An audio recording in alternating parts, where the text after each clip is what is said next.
오늘 우리가 함께 나누실 말씀은 야고보서 3장 13절에서 18절까지의 말씀입니다. 야고보 3장 13절에서 18절까지의 말씀 우리 함께 합독하시겠습니다. 너희 중에 지혜와 총명이 있는 자가 누구냐? 그는 선행으로 말미암아 지혜의 온유함으로 그 행함을 보일지니라. 그러나 너희 마음속에 독한 시기와 다툼이 있으면 자랑하지 말라. 진리를 거슬러 거짓말하지 말라. 이러한 지혜는 위로부터 내려온 것이 아니요 땅 위의 것이요 정욕의 것이요 귀신의 것이니 시기와 다툼이 있는 곳에는 혼란과 모든 악한 일이 있음이라. 오직 위로부터 난 지혜는 첫째 성결하고 다음에 화평하고 관용하고 양순하며 긍휼과 선한 열매가 가득하고 편견과 거짓이 없나니 화평하게 하는 자들은 화평으로 심어 의의 열매를 거두느니라. 아멘. 할렐루야. 여러분 만약에 아직까지 우리가 다 천국은 가지 않았다고 일단은 전제를 하고 만약에 이 땅 가운데 모두가 다 그리스도인으로 이 세상이 만약에 변화가 된다. 그러면 여러분 이 세상은 어떤 세상이 될까요? 아마도 비록 천국은 아니라 할지라도 어느 정도 천국 같은 세상 그 정도는 만들어지지 않을까요, 여러분? 그렇게 생각이 드시겠죠? 그렇겠죠. 그리스도인들이 모두가 다 이 세상에 산다. 모든 사람들이 다 그리스도인이라면 그거야말로 그것이 바로 천국이 되겠죠. 그런데 여러분 우리가 생각할 때에 과연 정말 그럴까라는 생각을 해보게 됩니다. 왜냐하면 아직까지 천국은 아니고, 그죠? 아직까지 천국은 아니고 정말 우리가 복음이 전해져서 예수를 다 믿는다고 쳤을 때 정말 그때가 정말 천국같이 될 수 있을까? 근데 교회를 보면 알 수 있겠죠? 교회는 일단 다 누구를 믿습니까? 이래나 저래나 예수님을 믿잖아요, 그죠? 평가는 할 수가 없겠지만 잘 믿는 사람도 있을 것이고 중간 정도 믿는 사람도 있을 것이고 잘은 못 믿지만 그래도 교회에 나와서 예배를 드리는 사람도 있을 것이고, 그죠? 1년에 52주를 다 열심히 출석하는 사람들이 있는 반면 1년에 한 두세 번 정도 나와도 성도라고 교인이라고 할 수 있는 분들도 물론 계시겠죠. 자, 그렇게 본다면 우리가 적어도 교회를 다니고 또 하나님을 믿고 예수님을 구주로 믿는다고 하는 교회 공동체를 보면 적어도 천국은 아니어도 천국 같아는 보여야 될 거 아니겠습니까? 그죠?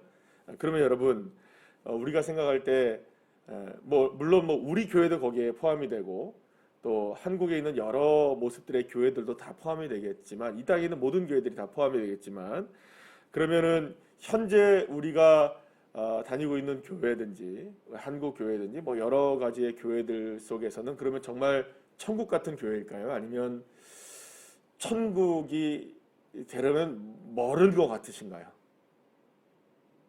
어떻게 얘기하시겠습니까, 여러분? 천국 같습니까? 예수님 믿는 사람 다 모여있는데 그러면 천국 같지 않으면 어떡하겠어요, 여러분? 희한하죠, 그죠? 우리가 앞에 제가 말씀드린 대로 예수님 믿는 사람들이 세상에 다 가득 차면 천국이 될 것 같은데 사실은 지금의 교회의 모습을 보더라도 교회 안에서는 사실은 우리가 예수님을 다 믿는데도 불구하고 천국 같지는 않다는 거죠. 그러니까 물론 이게 그러면 교회는 천국이 아니네, 예수님을 다 믿어도 소용이 없네, 이런 게 아닙니다. 우리가 진짜 필요한 게 뭐냐, 여러분, 그러니까 결국에는 이 복음이라는 거 있잖아요. 예수 그리스도의 십자가의 은혜, 그 복음이 물론 정말로 이 세상에 있는 사람들, 그러니까 교회 밖에 아직까지 머물러 있는 사람들, 아직까지 예수를 모르는 사람들, 또 혹은 예수를 제대로 믿지 않는 사람들, 그런 사람들에게 분명히 무엇이 필요할까요? 복음이 필요하죠. 그래서 우리가 전도를 해야 하고 그들에게 예수님을 전해야 되고 그들이 예수님을 믿기를 소망하면서 우리가 전도를 해야 되는 게 맞죠. 어제도 제자 훈련을 하면서 성령 충만하면은 어떤 능력을 받고 싶으세요 하니까는 제자 훈련생들이 다 자기는 전도의 능력을 받고 싶다는 거예요. 그래서 할렐루야 그랬어요, 제가. 전도의 능력. 좋은 능력이잖아요. 전도의 능력을 받고 싶다. 그래요. 그러면 우리가 전도하는 이유가 바로 뭡니까? 예수를 믿어라고 전도하는 거 아니에요, 그죠? 세상에 있는 사람들, 그래서 교회 밖에 있는 사람들에게 복음이 필요하고 예수 그리스도의 은혜가 필요한 건 분명합니다. 그런데 우리가 잘 생각해 보면 교회를 다녀도 여전히 교회를 다니고 예수님만 믿는 사람들만 모여 있어도 우리가 알다시피 온전하게 천국 같은 교회가 이루어지지 않는다면, 여러분 생각해 보세요. 정말로 복음이 필요한 곳은 어디일까요? 세상만 필요할까요? 그렇지 않죠. 물론 세상에 정말 복음이 필요하지만 진짜 예수님을 잘 믿는 것이 필요한 것은 어디일까요? 교회 안에 성도들이야말로 예수님을 믿는다고 하고 교회를 나오고 하나님을 믿고 예수님을 구주로 믿는다고 하면서도 제일 잘 믿어야 될 사람들이 누굴까요? 사실은 그러니까 교회 안에도 복음이 필요한 겁니다. 교회 안에도 예수님을 잘 믿는 게 필요한 겁니다. 그러니까 다닌다 해서 다니는 것도 아니고 믿는다 해서 믿는 것도 아니고 진짜 믿는 것이 되어야 되는 것이죠. 잘 믿는 성도들이 되어야 되는 것이죠. 그러면 여러분 한번 생각해 보세요. 왜 우리가 예수님을 믿는 사람들끼리 모여있는 교회에서도 분명히 예수님을 믿는데 천국 같아 보이진 않을까요? 그분들이 예수님을 안 믿기 때문입니까? 아니죠. 예수님을 믿습니까? 안 믿습니까? 다 믿어요. 그러니까 교회 다니는 사람, 물론 아까 전에 처에 말한 것처럼 열심히 믿는 사람도 있고 덜 열심히 믿는 사람들도 있기는 하겠지만 그래도 누구를 믿습니까? 예수님은 믿잖아요. 근데 문제는 뭐냐면 우리가 교회가 다 예수님 믿는 사람들이 다녀도 천국이라는 것을 우리가 느끼지 못하는 이유는 결국 애들은 그들의 믿음이 온전하게 그 믿음과 같은 삶을 살아내느냐 아니냐의 문제인 거죠. 예수님을 분명히 믿는데 예수님을 믿는 것이 온전하게 드러나지 않는다면 그러니까 천국이 아닌 겁니다. 그러니까 입술로는 우리가 이제 그 야고보서에서 얘기하고 있는 게 바로 그거잖아요. 입술로는 하나님을 막 찬양하고 기도하고 뭐 열심으로 주님을 섬기고 손과 발이 막 열심으로 주님을 막 이렇게 합니다. 그런데 한 입으로 또 무슨 이야기를 하는 겁니까? 사람들을 비판하고 비난하고, 그죠? 손이 가난한 자들을 위하여서 봉사하지 못하고 헌신하지 못하는 거예요. 제가 어제 그 전도를 이제 2시에 우리 전도잖아요. 전도인데 가끔 교회에 인터넷을 보고서 때로는 막 여기저기서 전화가 막 와요. 가끔 이렇게 전화가 오면 뭐 신앙 상담하자고 하시는 분들도 계시고 목사님이시냐 하면서 제 하소연, 자기 하소연도 우리 교회 성도들 하소연 아니라 여러분들 다른 데 있는 성도들 하소연도 가끔 들어줍니다, 여러분. 그러면 뭐 훌쩍 1시간씩 지나는 경우도 있어요, 가끔은. 그런데 어제 낮에 전도를 바로 앞두고 있는데 전화가 한 통 교회로 왔어요. 그래서 전화를 받았더니 자기가 이제 방어진 출신의 어떤 청년인데 이런 문제로 인해서 뭐 이런 아픔이 있고 저런 아픔이 있는데 지금 당장에 밥을 한 끼를 먹을 돈이 없다. 그래서 인터넷을 검색을 하다가 우연하게 교회 여기를 보게 돼서 전화를 했는데 목사님이시면 자기를 좀 도와달라. 그래서 제가 어떻게 도와줘야 되냐 그러더니 밥 한 끼를 할 수 있는 돈을 좀 벌어달라.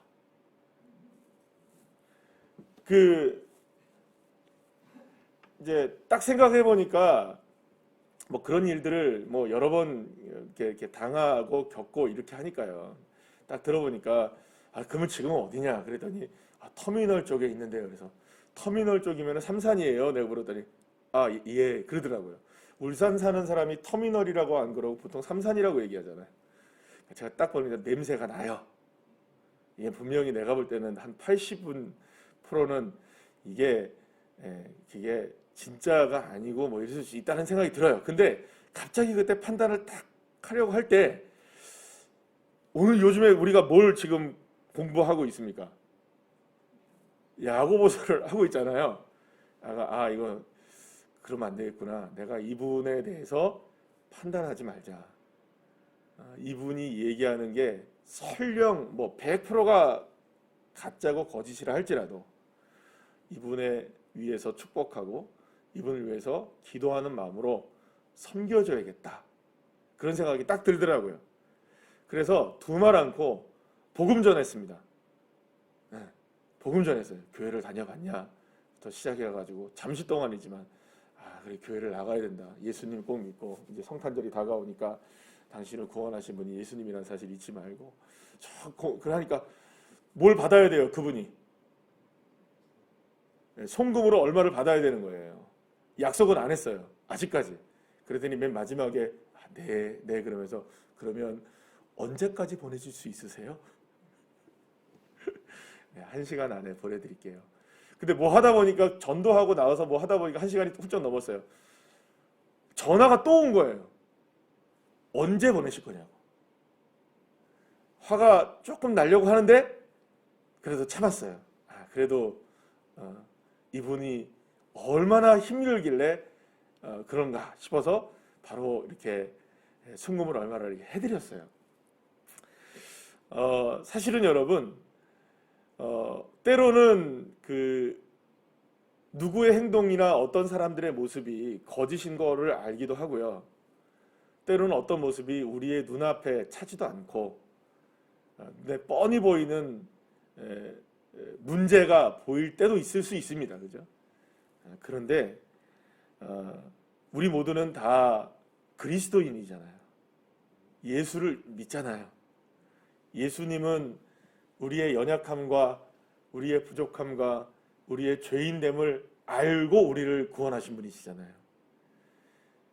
천국이 만들어지고 우리의 언어와 우리의 삶이 그리고 또 우리의 행동이 정말로 그리스도인다워지려면 우리가 그리스도를 믿는 믿음처럼 그분이 우리를 사랑해 주셨던 것처럼 우리 또한 묻지 않고 따지지 않는, 그래서 언행과 그 모든 것들이 우리의 삶 속에서 온전하게 드러나져야 사실은 교회가 예수를 믿는 바가 온전히 드러나져야, 할렐루야, 이 믿음이 드러나지 않으면 사실은 아무리 교회에 예수를 믿는 사람들이 많아도 사랑은 메마르게 되고 소망은 절망으로 바뀌게 되고 오히려 우리가 서로를 보듬는 위로가 상처가 될 때가 있고요.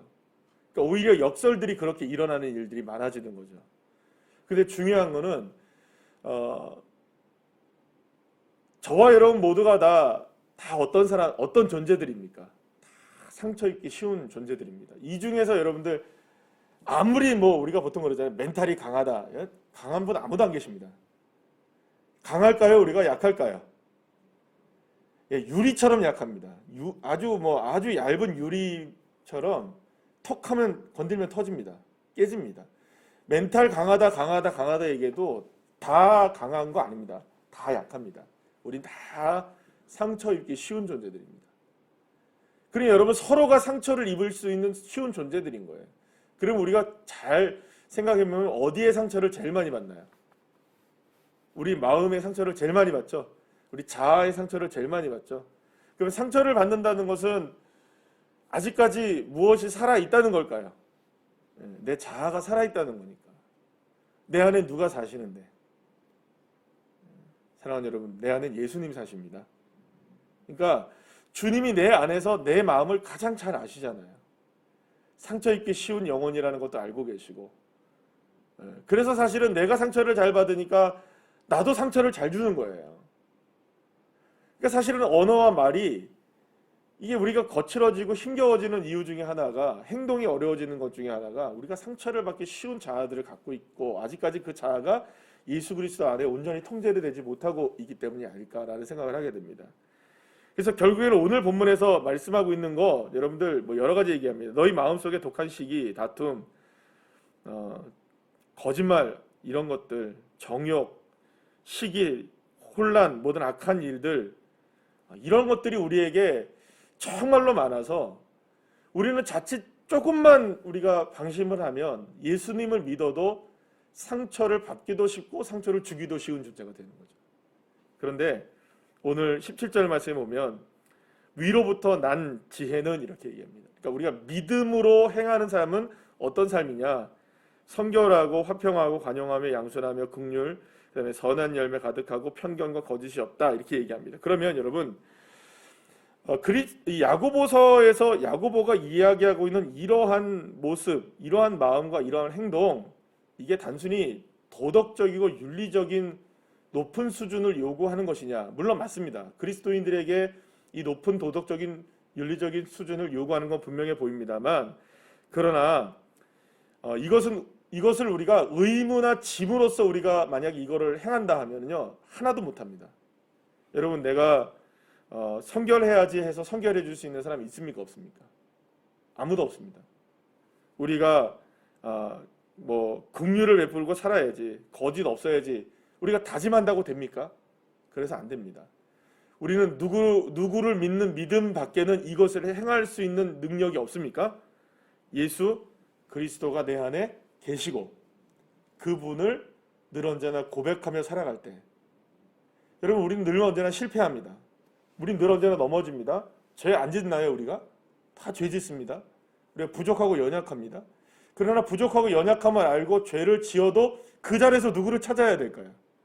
내 안에 계신 주님이 나의 삶의 주인임을 다시금 고백하고, 내 언어가 이렇게 될 때에, 내 행동이 이렇게 될 때에 이러면 안 되지.